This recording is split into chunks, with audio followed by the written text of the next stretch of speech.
Alors voilà. Ah, j'aime bien quand on fait ça. Vous aimez bien quand on fait quoi? Bah, quand on se baisse comme ça pour faire le point. Ça fait hyper pro. Salut à tous, nouveau tuto pour débuter 9e âge. Donc on a vu la phase de charge, la séquence qui vient tout de suite après, c'est la phase de mouvement. Donc c'est la phase où vous pourrez déplacer vos figurines. Ensuite, il sera impossible de les faire. Donc la séquence de la phase de mouvement commence en 5 étapes. Donc elle débute avec le début de la phase de mouvement. Ensuite, on va rallier les unités en fuite et les éventuels mouvements de fuite. Troisième étape, on déplace les unités. Donc il faut choisir une unité à déplacer. Ensuite, on répète l'étape 3 avec une nouvelle unité. Parce qu'on ne peut pas commencer à déplacer une unité pour laisser le passage à une autre unité. Déplacer la deuxième unité et revenir sur la précédente afin de finir le mouvement. Donc une fois qu'on a déplacé l'unité, il faut finir son mouvement et même si on n'a pas fait le maximum de son mouvement, on peut en faire plus, on n'a pas le droit de la redéplacer ultérieurement. Et ensuite, c'est la fin de la phase de mouvement. Donc première étape, le ralliement des unités en fuite. Donc dans l'ordre choisi par le joueur actif, chaque unité alliée qui était en fuite en début du tour de joueur doit faire un test de discipline appelé test de ralliement. Concrètement, si j'ai fui une charge, si j'ai perdu un corps à corps et que je fuis, si j'ai raté un test de panique, mes unités sont en fuite, donc je dois faire un test de discipline, donc en jetant 2d6 et en faisant un résultat inférieur ou égal à la discipline de mon unité. Si j'ai mon général qui est en bulle, donc de 12 pas comme on l'a vu, ou de 18 pas s'il a la présence impérieuse, la bulle est étendue à 18. Si je suis à portée de GB, donc la grande bannière, je peux relancer mon test de discipline. Toutefois, attention, il ne faut pas, mon général comme ma grande bannière, qu'elle ne soit pas elle-même en fuite, sinon je ne peux pas obtenir ces bonus. Alors, hormis si le général est dans l'unité, on prend la discipline du général. Par contre, si on a deux unités en fuite, dont une avec le général, l'unité qui n'est pas en présence du général ne pourra pas utiliser sa discipline. La bannière, enfin la grande bannière, si elle est en fuite, les unités qui doivent se rallier ne bénéficient pas non plus de la relance de la grande bannière. Alors donc, pour les unités qui ont fait en fuite, si le test est réussi, l'unité n'est plus considérée comme en fuite et doit immédiatement accomplir une reformation. Donc, admettons que mes lanciers, on va continuer avec eux, ils étaient en fuite. J'ai un test de discipline à 8. Voilà, là j'ai fait 11, donc j'ai raté. On va faire sur une fois qu'il est réussi. Voilà, 6. Du coup, mes unités sont en fuite. Alors, je peux garder cette formation, ce qui n'est pas très utile. Je peux me mettre comme ça. Je peux me retourner tout en gardant le centre de mon unité. Je peux éventuellement me reformer si j'ai envie d'avoir plus de figurines sur le front et moins de rangs. Je peux éventuellement donc me reformer tout en gardant le centre initial de l'unité. Donc c'est un point de l'unité qui se trouve au centre. Une fois que je me suis reformé, il faut que ce point qui est le centre de mon unité reste le même. Et donc si le test est raté, donc comme mon premier jet où j'avais fait un joli 11 sur les dés, en fait mon unité garde le sens où elle était en fuite. Donc pour l'unité de lancier, elles étaient dans ce sens, si elles étaient en fuite par ici. Et elles vont fuir de de 2d6. Donc là, 4. Si elles étaient rapides, je suis en maximisé, je jetterai un troisième dé. Bon, voilà. Et je garde les deux plus hauts. Donc là, j'ai fait un 6, un 3, un 1. Donc je garderai les deux plus hauts et ça fuirait dans la même direction où l'unité est tournée.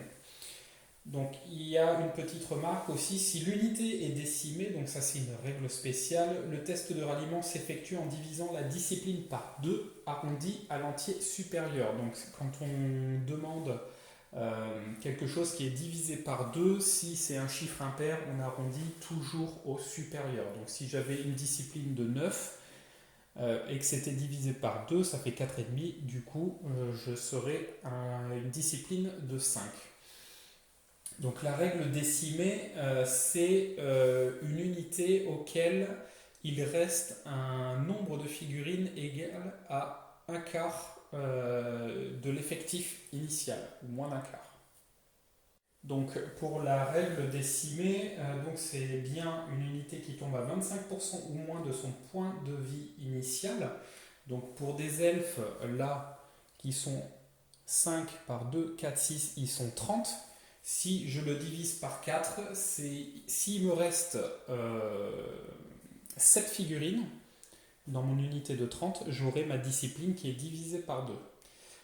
Si j'ai des locodontes ici avec 3 points de vie chacun, ce qui fait 9, je le divise par 4. Donc, ce qui donne 2, quelque chose. Donc en fait, s'il me reste un point de vie, j'aurai ma discipline divisée par 2. Pareil pour un cotre volant, si j'ai... non, là ça va pas marcher. Si le cotre avait 4 points de vie, ou ne serait-ce qu'une autre figurine à 4 points de vie, s'il m'en restait un et que la figurine était en fuite, elle se rallierait avec une discipline divisée par 2. Il faut prendre en compte aussi sur le test de panique, c'est que si j'ai un personnage dans une unité, il faut que je prenne en compte sur les 25% des points de vie de l'unité plus celle du personnage. C'est un cumul des deux. Et par exemple, chose qui s'est passée sur ma vidéo numéro 95, c'est qu'il me restait un ogre et 2 personnages. Alors là, j'en ai qu'un, donc ça marche aussi. Et il me restait un point de vie sur mon unité d'ogre. Donc j'avais un test de terrain dangereux qui était, il y avait une ruine. Et en fait, j'ai perdu mon ogre. Donc au début du test, j'avais une discipline divisée par 2 parce que l'unité d'ogre était décimée. Lors du test de terrain dangereux, j'ai perdu l'ogre, du coup mon unité a été détruite. Étant donné que mon personnage vient d'une unité qui est toute seule, lors de son mouvement de fuite, au prochain tour, étant donné que l'unité d'ogre n'est plus en vie, elle retourne avec sa discipline normale, puisque c'est une unité contenant une figurine.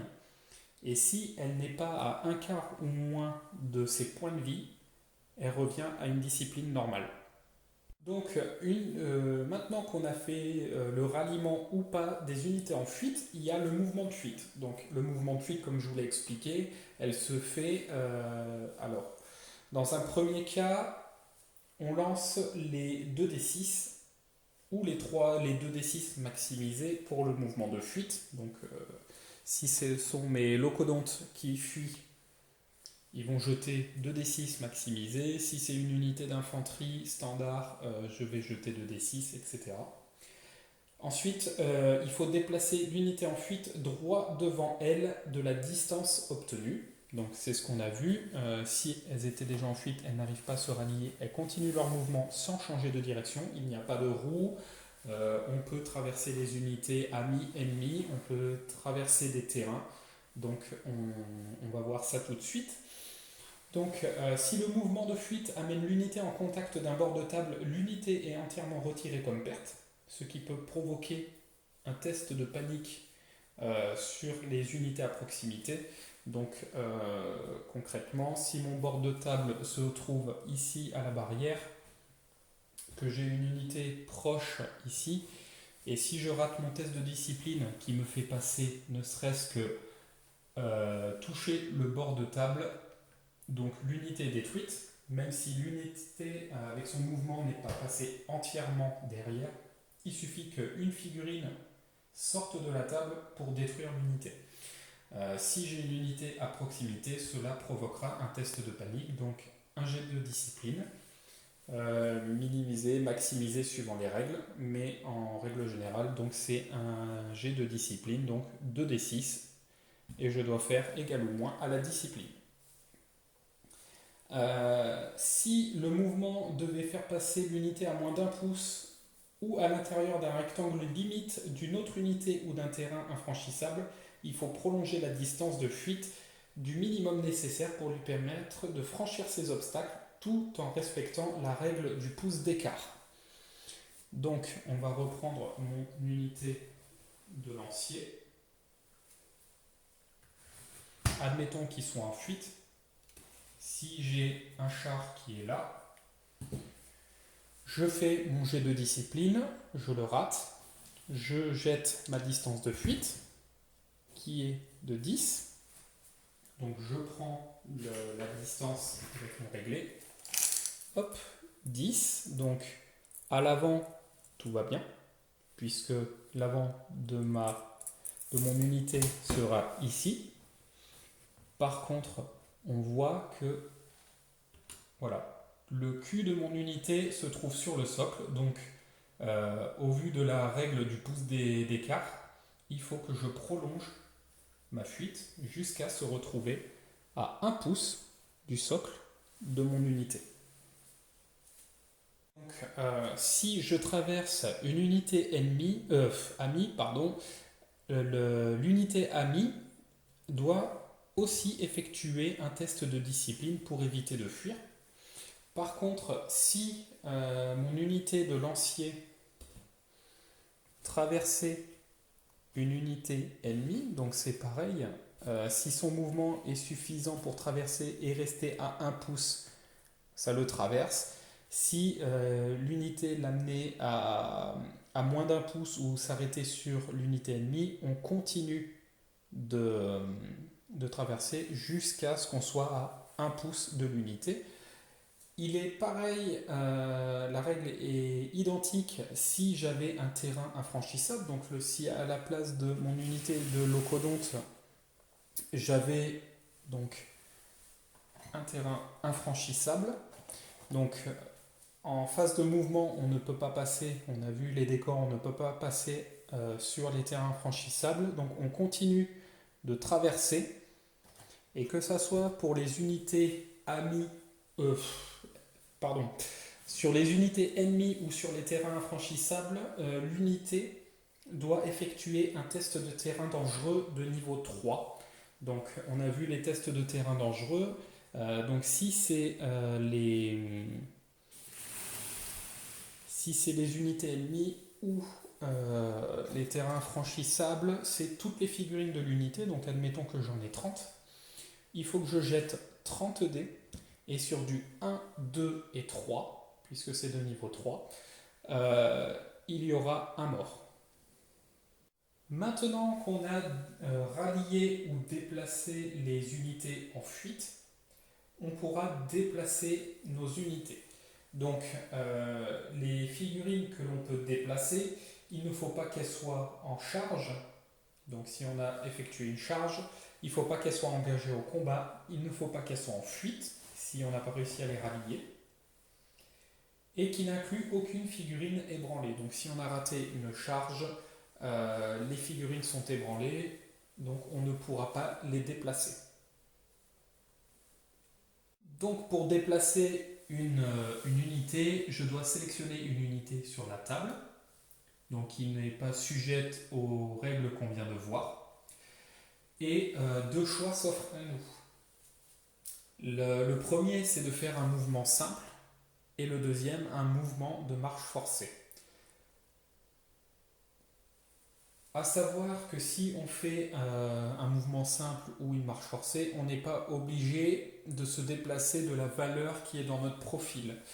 Si mes locodontes ont un mouvement de 8, en marche simple, je peux très bien faire 2 ou 3 pas si j'en ai envie.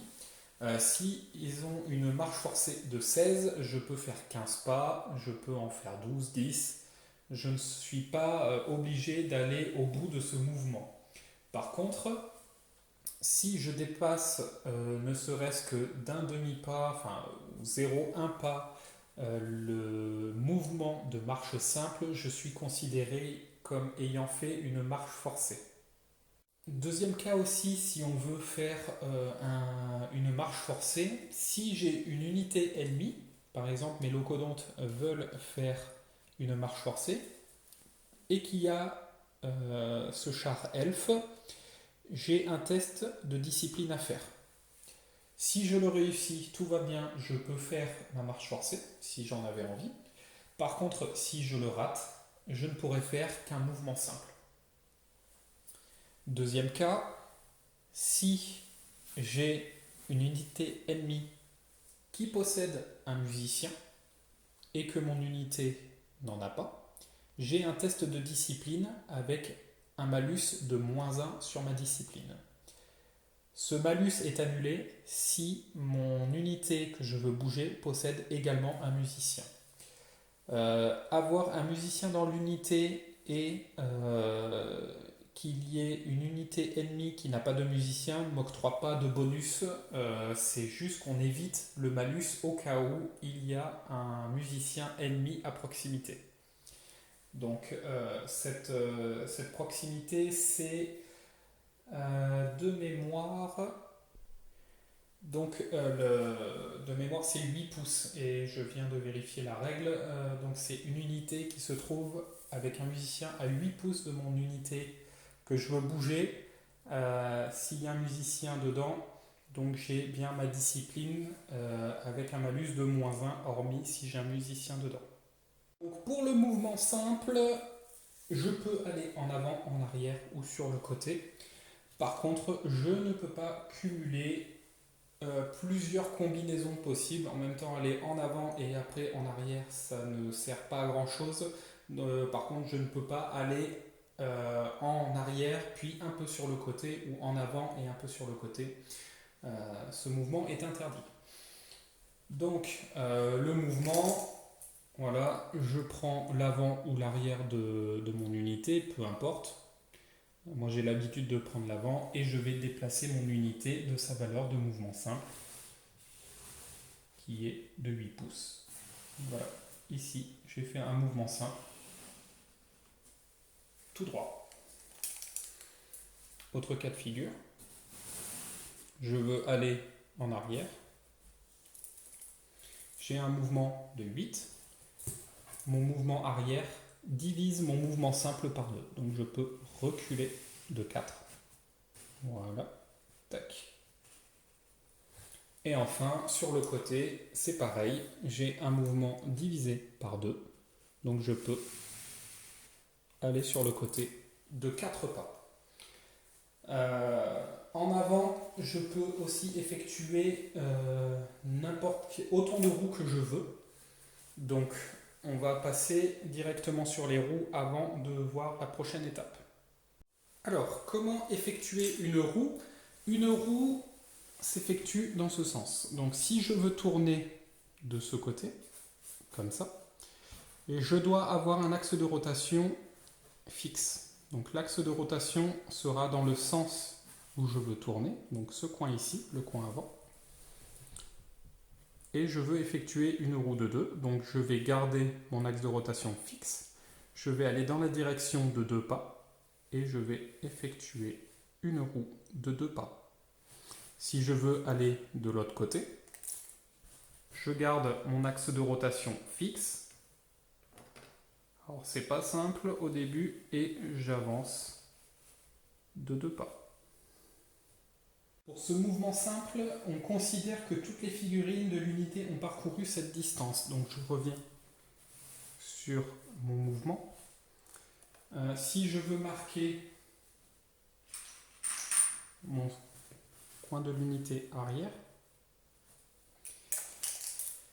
admettons que je veuille faire une roue de 3 pas de ce côté. Donc on va essayer de ne pas bouger. Hop, je garde mon centre ici et je viens à 3 pas ici. Donc ma figurine à l'avant a bien parcouru 3 pas. Par contre, celle-là, si on prend la distance coin à coin de l'unité, j'en ai parcouru 4,5. On ne considère pas que ma roue fasse 4,5, on dit qu'elle fait 3, puisque on prend en compte l'avant de l'unité. Maintenant, pour le cas de la marche forcée, donc elle peut avancer tout droit jusqu'à sa valeur de marche forcée. Donc pour mes elfes qui a un mouvement simple de 5 et un mouvement de marche forcée de 10, hop, je peux avancer de 10 pas tout droit. Et je peux aussi effectuer des roues. Mais attention, c'est l'ensemble des figurines qui ne peut pas faire plus de leur mouvement de marche forcée. Donc concrètement, j'ai envie de contourner cette figurine. Donc il va falloir que je fasse une roue. Donc de 3, si j'ai envie. Tac, 3. J'avance de 3, ça fait 6. 7, 8. Et après, j'avance de 2. 10. Je peux contourner un peu l'unité, même si elle me voit, je peux la contourner si j'ai envie. Enfin, ça sera plus probable avec soit des petites unités, là il y en a 30. Avec de la cavalerie, c'est encore plus simple, puisqu'elles ont une marche forcée de 16, 18 pas, voire 20 pas. Donc je peux littéralement contourner l'unité assez facilement. Mais le principe, voilà, on compte les roues. Il ne faut pas que la figurine la plus éloignée se retrouve à une distance supérieure de 10 pas. C'est pas comme avec le mouvement simple où on prend juste la figurine du premier rang. Enfin, les figurines du premier rang, on considère que toutes les autres figurines, même si elles ont fait un peu plus que le mouvement simple, on prend en compte juste le premier rang. Par contre, pour la marche forcée, il faut regarder la position initiale et la position finale de l'unité en prenant en compte toutes les figurines. Revenir en détail là-dessus quand je vais expliquer le mouvement des roues et ce qu'on peut faire et ne pas faire. Là, on voyait donc la marche forcée, on peut effectuer n'importe quel nombre de roues. Par contre, toutes les roues sont limitées à un angle de 90 degrés maximum. Je ne peux pas aller au-delà en faisant qu'une seule roue. Je suis obligé d'en faire un maximum 90 degrés. Autre particularité, quand j'effectue une marche forcée, si j'avais une unité avec une arme de tir, je ne pourrais pas l'utiliser, hormis si on a une règle spéciale. Mais dans la majorité des cas, une unité qui effectue une marche forcée ne pourra pas tirer en phase de tir. Ensuite, nous avons, après le mouvement simple et la marche forcée, nous avons la reformation. Donc la reformation, il faut repérer le centre de l'unité. Là, j'ai pris une unité de 6, donc le centre se fera au milieu du socle des figurines du centre, à l'avant et à l'arrière. Voilà. On retire l'unité du champ de bataille et on la replace dans n'importe quelle formation autorisée et orientée dans n'importe quelle direction en suivant la règle du pouce d'écart. Donc c'est si j'avais des unités amies ou ennemies autour de moi, je dois, ou un terrain infranchissable, il faut que je sois à 1 pouce ou plus de chaque unité. Et on reste avec le même centre que quand on l'a repéré initialement. Ensuite, après la reformation, aucune figurine ne peut se trouver avec son centre à une distance supérieure à sa valeur de marche forcée de sa position initiale. Donc une unité qui s'est reformée ne pourra pas également tirer à la phase de tir qui suit. Concrètement, donc mon centre d'unité est là. Si j'ai envie de me mettre en rang de 2, mon centre est toujours là, qui devient ici décalé. J'ai des figurines à l'arrière, mon centre d'unité redevient ici. Voilà, donc l'unité a légèrement avancé, mais son centre initialement était ici, il est resté là. Et la valeur de mouvement de chaque figurine n'a pas excédé sa valeur de marche forcée. Donc ici c'est simple parce que j'ai 6 figurines, mais si on reprend mon pavé de 30, je ne pourrai pas avoir mon centre, j'ai mon centre d'unité qui se trouve ici. Si je veux faire une reformation, je retire l'unité. Je dois garder mon centre, mais je ne peux pas mettre une 15e figurine ici et en étendre 30 de part et d'autre pour faire une ligne, puisque les unités qui sont derrière ou devant seront à plus de 10 pouces chacune des unes des autres. Maintenant, on va voir le déplacement des unités composées d'une seule figurine. Donc concrètement, un monstre, une figurine marquée sur son profil, figurine seule, donc comme le tigre, un personnage qui se balade tout seul, un seul char, parce qu'on peut avoir des unités de chars, avec plusieurs chars, j'ai envie de dire. Ou alors une unité de 5 figurines qui est descendue à 1. Si elle n'a pas fui, elle peut faire autant de pivots qu'elle le souhaite. Donc le pivot c'est sur centre, donc mon chat pourra se diriger ici. Dans cette direction, il pourra avancer, refaire un pivot, ça ne comptera pas en mouvement. J'avance, hop, je repivote et je passe derrière. Je ne serai pas limité. Sur un monstre, c'est pareil, je garde le centre comme axe de pivot.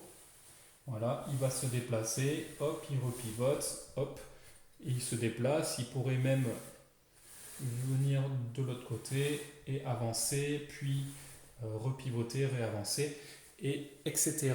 avec toutes les autres figurines. Le personnage, pareil, va rester sur son centre. Il va tourner, il va se barrer. Donc voilà, et le char également, hop, il pivote sur son centre, et il avance. Nous allons voir maintenant le pivot. Donc le pivot, c'est quasiment pareil que la reformation, à ceci près que je garde la même formation que j'avais initialement. Donc la reformation, je pouvais mettre les figurines comme je voulais tant que je gardais le même centre d'unité et que mes figurines ne faisaient pas un mouvement supérieur à leur marche forcée. Le pivot, je garde ma même formation, je garde mon même axe de centre d'unité et je m'oriente dans la direction de mon choix tout en gardant un pouce, donc la règle du pouce d'écart, donc des décors infranchissables des unités amis et ennemis. Donc, à savoir aussi que si nous avons un musicien dans notre unité, on gagne la règle reformation rapide. Donc, reformation rapide, c'est j'utilise les règles de reformation, donc je peux soit garder mon unité comme elle est, je garde le centre, je m'oriente comme j'ai envie et je peux faire un mouvement simple. Donc c'est la particularité aussi du musicien, outre le fait qu'il donne un malus aux unités ennemies ou alors on est dispensé du malus s'il y a un musicien ennemi à proximité. Ça me permet en fait de pouvoir bouger d'un mouvement simple après avoir fait soit un pivot, soit une reformation. Et je pourrais également tirer à ma phase de tir, chose qui m'est interdit si je n'ai pas de musicien et que je effectue une reformation. Et enfin, pour clore la vidéo, on finit par les roues. Donc comme je vous ai expliqué, on suit le fait qu'on garde un axe de pivot dans la direction où on veut tourner, donc dans ce sens ou dans ce sens. Donc on va voir en détail maintenant ce que je peux faire et ne pas faire. Donc si je veux effectuer une marche forcée, j'ai mon centre, j'ai mon axe de pivot que je garde et je dois faire un mouvement égal ou inférieur à ma marche forcée. Je ne peux pas aller au-delà. Donc là, pour l'instant, nous avons des figurines qu'avec un seul rang. Donc la situation est assez simple. Cas un petit peu plus complexe, c'est avec les unités ayant plusieurs rangs. Donc on va voir que tout de suite, il faut que je fasse attention à l'arrière de mon unité. Donc j'ai un mouvement de 10 avec mes elfes. Donc je peux faire un mouvement de 3. Voilà. Je peux faire une roue de 1, 2, 3. Je continue. 3, 4, 5, 6. Et avancer de 1 pas. Donc j'ai bien effectué un mouvement de 10 pouces avec mon rang avant. Par contre là vous voyez, ma figurine à l'arrière a effectué 11 pas. Donc je ne pourrai pas aller aussi loin. Il va falloir que je me limite à la distance maximale de celle qui a parcouru le plus de distance. Donc je devrais revenir sur un pas afin d'avoir 10 pas maximum. Dernier cas pour les roues, donc là je vais prendre un cas un peu spécifique, c'est que si j'ai mon unité de cavalerie qui a un mouvement de 16, donc de marche forcée de 16, je peux pendant un laps de temps faire plus que sa valeur de marche forcée tant que sa position finale reste inférieure justement à cette dite marche forcée. Ça a l'air un peu bête quand on le dit, mais vous allez voir dans ce cas-là que c'est possible de le faire et ça n'a aucune incidence en termes de jeu. Alors, donc j'ai pris mon unité de cavalerie qui est en front de 2 sur 4 rangs. J'ai marqué l'arrière de mon unité. Je vais faire une avance de 2. Je vais faire une roue de 4. Je suis limité à 90 degrés, donc 4, hop, ça me met ici. On va pousser les figurines. Je vais refaire une roue de 4. Tac. Donc le maximum de l'unité, je l'ai orienté avec un pion bleu. Enfin, je vais avancer de 4. Donc là, pour l'instant, j'ai fait 14 pas et enfin, je reviens à 2 pas. Voilà. Donc j'ai fait volte-face avec mon unité de cavalerie.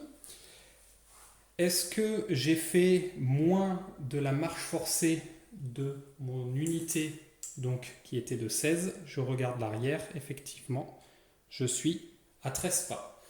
Donc la position finale, j'ai effectué tout mon mouvement avec l'avant.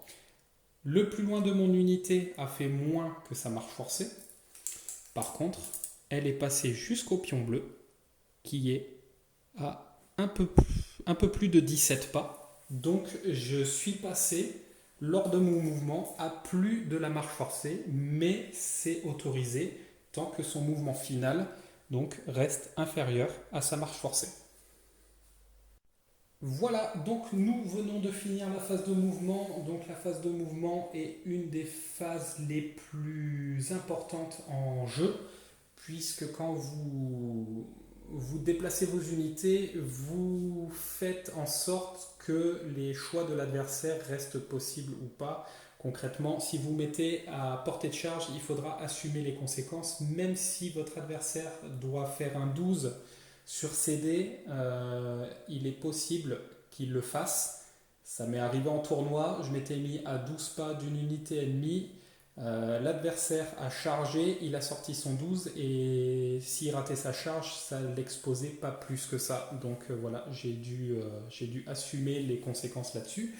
Vous mettez à portée de tir vos unités, à portée de sort vos magiciens. Voilà, c'est là où vous sortez votre chaff. Donc ce sont des petites unités, on reviendra dessus sur une courte vidéo sur l'important des redirecteurs, donc les chaffs. Il ne faut pas négliger ça. Et puis, prochaine vidéo, donc on voit la phase de magie. J'espère que cette vidéo vous aura plu et je vous dis à la prochaine. Salut!